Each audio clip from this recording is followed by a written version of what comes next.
మీకు అందరికీ గుర్తుండే ఉంటుంది.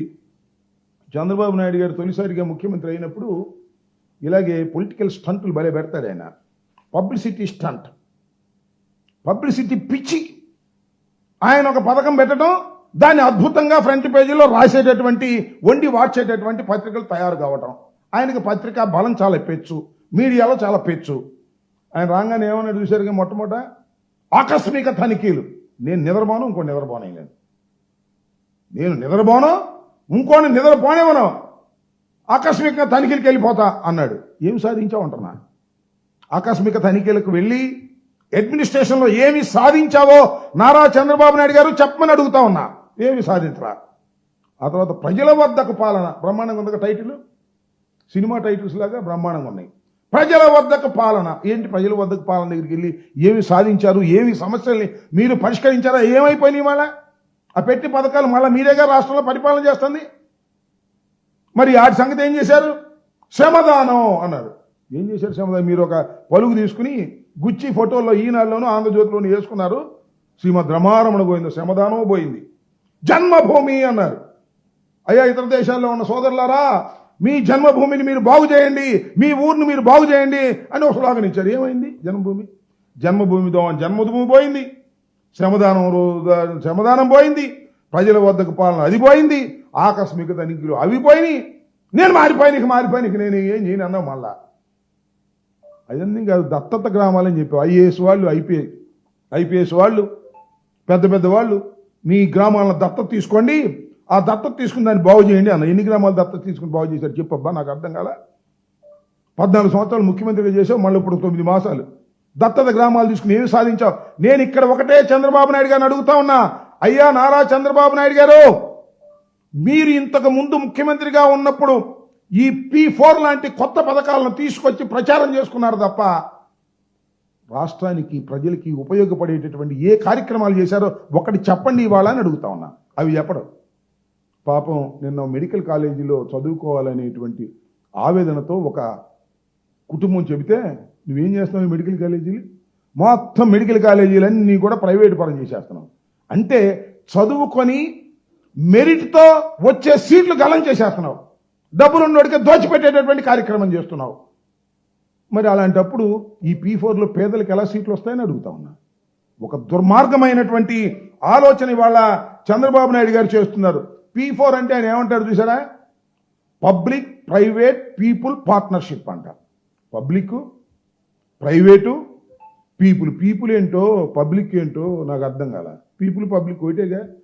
రాష్ట్రం పబ్లిక్, ప్రైవేట్. అసలు పబ్లిక్ ఏముంది? ఊరిని డయాస్ వేస్తారు. పబ్లిక్ అంటే గవర్నమెంట్. చంద్రబాబు నాయుడు గారు డయాస్ వేసి పిలుస్తాడు, పేదలకు పంచిపెట్టమంటాడు. ఏంటిది ఈ తంతు? ఏంటి నాకు అర్థం కాల. అసలు ఆల్రెడీ ఆల్ ఇండస్ట్రీస్, పెట్టుబడిదారులు, బాగా సంపాదించేవాళ్ళు, CSR ఫండ్స్, కార్పొరేషన్ సంబంధించినటువంటి ఫండ్స్ ఉన్నాయి. కార్పొరేషన్ సోషల్ రెస్పాన్సిబిలిటీ కింద 2% వాళ్ళు ఖర్చు పెట్టాలి. మళ్ళీ చంద్రబాబు నాయుడు గారు అందరిని పిలిచాడు. కాంట్రాక్టర్లు, పెద్దోళ్ళు, డబ్బులు ఉండోళ్ళు. మరి ముఖ్యమంత్రితో అవసరం కదా పాపం, పిలిస్తే రాకపోతే ఎట్టాక. మీరు చూశారుగా, బంగారు కుటుంబాన్ని పిలిచిన వాళ్ళేమో వెళ్ళిపోయారు పాపం.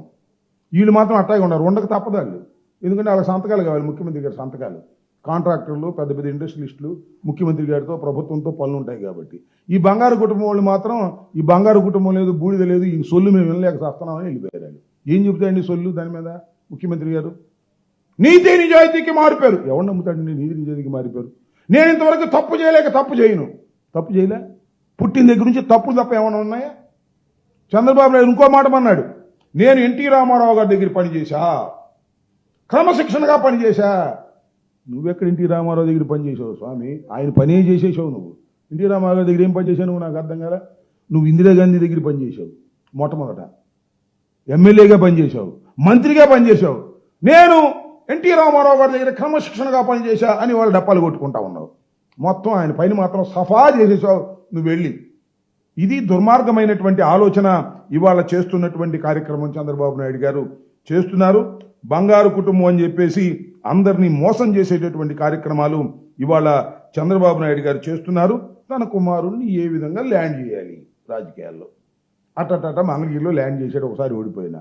ఇప్పుడు తన ముఖ్యమంత్రి సీట్లో ఎలా ల్యాండ్ చేయాలి అనే ఏకైక తాపత్రయం తప్ప. నాకు చాలా ఆశ్చర్యం వేసిందండి.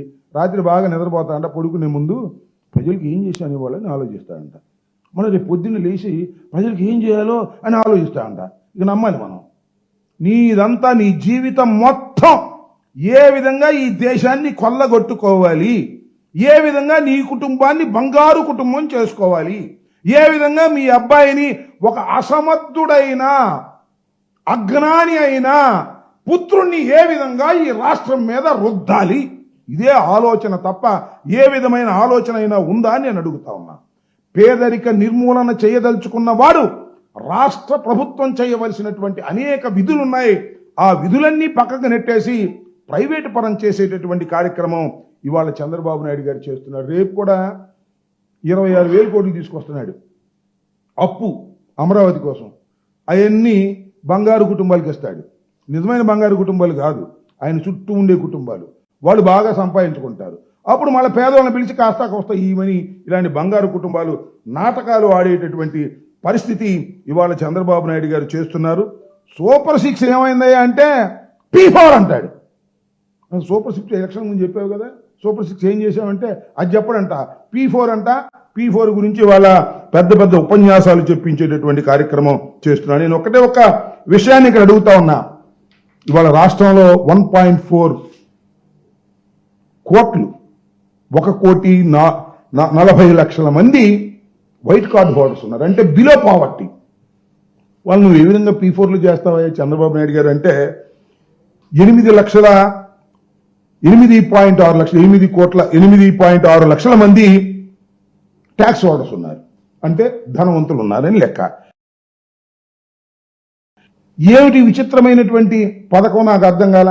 ప్రజల్ని మోసం చేయడానికి ఈనాడు ఆంధ్రజ్యోతిలో ఫ్రంట్ పేజీలో వేసుకోవడానికి ఇచ్చిన పథకం తప్ప పేద ప్రజలను బంగారు కుటుంబాలుగా చేసేటటువంటి పరిస్థితి లేనటువంటిది ఒక పెద్ద స్టంటు, ప్రచారపు స్టంటు ఇవాళ చంద్రబాబు నాయుడు గారు తీసుకొచ్చారనే విషయాన్ని కూడా ఈ సందర్భంగా నేను చెప్పదలుచుకున్నా. ఇక్కడ